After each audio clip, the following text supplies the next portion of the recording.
এখানে এজন্য আপনি যখন স্টেজে দাঁড়াবেন তখন আপনাকে মনে করতে হবে এখানে যারা আছে সব গরু আর আমি হচ্ছে গুরু।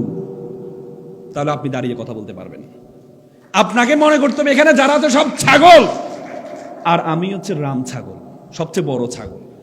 তাহলে আপনি এখানে দাঁড়িয়ে কথা বলতে পারবেন। এজন্য প্রথম যেটি লাগবে সেটি হচ্ছে কি? আত্মবিশ্বাস। আপনারা যারা ইনিশিয়াল কথা বলছেন আপনাদেরকে বলবো, পৃথিবীতে যত দক্ষতা আছে, পৃথিবীর সকল দক্ষতার মধ্যে মোস্ট ফাইন্যান্সড ইম্পর্টেন্ট দক্ষতা হচ্ছে পাবলিক স্পিকিং। আপনি যদি ভালো কথা বলতে পারেন, আপনি যে পেশায় যাবেন you will be top one, আপনি প্রথম হবেন। যে পেশায় যাবেন, আপনি একটা দোকানদার, আপনার মুদি দোকান সবচেয়ে বেশি চলবে। একটা মুদি দোকানের একটা লোক আছে খারুজ, কেউ গেলে একজনকে মালামাল দিচ্ছে, আরেকজন এসে যদি বলে আমাকে একটু মালামাল দেন, উনি বলে ভাই দেখতে পাচ্ছেন একজনকে দিচ্ছি, এমন করেন কেন আপনারা? এখানে আসলে এমন করেন কেন? এই লোকটাকে আর যাবে তার কাছে? কিন্তু আপনি যদি গিয়ে তাকে বলেন যে ভাই একটু বসেন ভাই, আমি জানি আপনার কষ্ট হচ্ছে, আমি কোনটা শেষ করি, আপনি একটু বসবেন, আপনি এখানে আসবেন, ফ্যানের নিচে বসবেন। আপনার যদি তারাও থাকে তারপরেও আপনি বাধ্য হবেন 5 মিনিট বসে থাকতে। এই জন্য আপনি যখন ভালো কথা বলতে পারবেন, ব্যবসায়ী হবেন আপনি সেরা হবেন, শিক্ষক হবেন আপনি সেরা হবেন। আপনার প্রত্যেকের সাথে আমি কয়েকটি পরামর্শ দিয়ে কথা শেষ করব।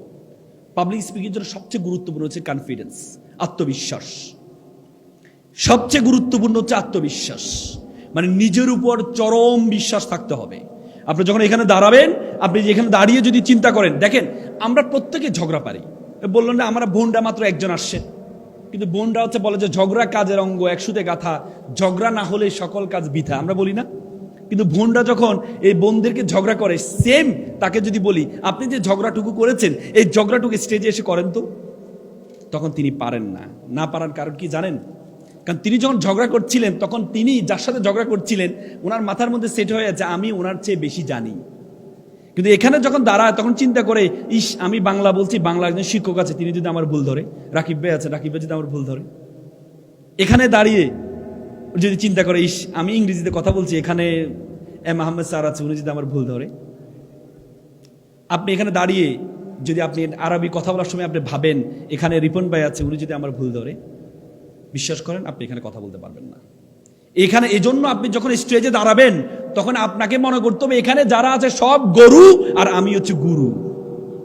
তাহলে আপনি দাঁড়িয়ে কথা বলতে পারবেন। আপনাকে মনে করতে হবে এখানে যারা আছে সব ছাগল আর আমি হচ্ছে রাম ছাগল, সবচেয়ে বড় ছাগল। তাহলে আপনি এখানে দাঁড়িয়ে কথা বলতে পারবেন।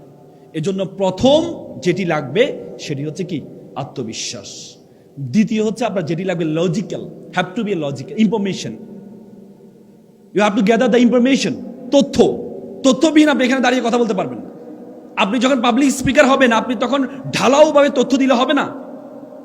আপনাকে যদি বলে ঢাকা শহরের মূল সমস্যা কি, আপনি যদি ঢাকা শহরের মূল সমস্যা জ্যামের মূল কারণ কি, আপনি এখানে দাঁড়িয়ে যদি বলেন জ্যামের মূল কারণ হচ্ছে যত্রতত্র পার্কিং, তাহলে হবে না। আপনি এখানে দাঁড়িয়ে বলতে হবে, ইনফরমেশন দিতে হবে যে আপনি জানেন একটা শহরের আদর্শ শহর হওয়ার জন্য রাস্তা প্রয়োজন হচ্ছে 25%, কিন্তু আমাদের শহরে তার আয়তনের মাত্র 7% রাস্তা আছে।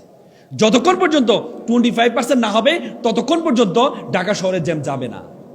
এটি হচ্ছে পাবলিক স্পিকার। আপনাকে তথ্য দিতে হবে। আপনাকে বলতে Jack of trade master of নান। আপনি কোনো কিছুর মাস্টার হবেন না, কিন্তু প্রত্যেকটা বিষয় আপনাকে জানতে হবে। এখানে দাঁড়িয়ে যদি বলেন না আপনি আমাকে কি বলছেন, আমি তো আর্টসের স্টুডেন্ট, আপনি আমাকে গ্রিন হাউস ইফেক্ট সম্বন্ধে কেন প্রশ্ন করছেন, তাহলে হবে না। আপনি পাবলিক স্পিকার, আপনাকে সব জানতে সমস্যা হইতে হবে। আপনাকে তথ্য। তৃতীয় যেটি লাগবে logical, have to be logical.